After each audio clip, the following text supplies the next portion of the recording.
আলহামদুলিল্লাহিল্লাযী ওয়াহদা ওয়াসসালাতু আলা রাসূলিহিল্লাযী লা নাবিয়্যা বা'দা আম্মা বা'দ।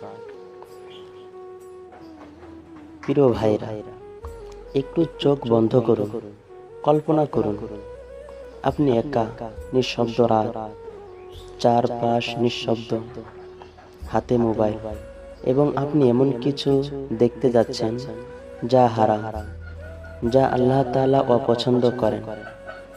কিন্তু সেই সময় আল্লাহ আপনাকে দেখছেন।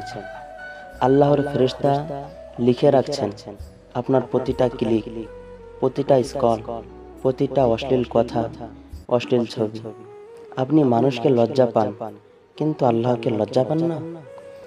অথচ কোরআনে আল্লাহ তাআলা বলেন, ওয়ালা তাহসাবান্নাল্লাহা গাফিলান আম্মা ইয়ামালুয যালিমুন। ভাই, আমরা মোবাইলের গুনাহকে ছোট মনে করি, কিন্তু এই গুনাহই আমাদের জাহান্নামে নিয়ে যেতে পারে। এই মোবাইলের স্ক্রিন যদি হারাম ছবি দেখায়, তবে সেই স্ক্রিন কিয়ামতের দিন জ্বলন্ত হয়ে আমাদের মুখে চেপে বসবে।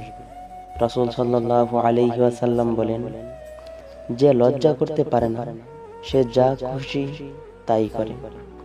আজকের যুব সমাজ ভুলে গেছে আল্লাহর ভয়, ভুলে গেছে জান্নাতের পথ, হারিয়ে যাচ্ছে মোবাইলের স্ক্রলে, টিকটক আর ফেসবুকের গুনাহের সাগরে। ভাই, মৃত্যুর আগে একটা কাজ করুন, আপনার মোবাইলটা আল্লাহর রাস্তার কাজে ব্যবহার করুন। কোরআন শুনুন, হাদিস পড়ুন, মা বাবার খোঁজ নিন, তাওবার দোয়া করুন। আজ রাতেই নতুন জীবন শুরু করুন।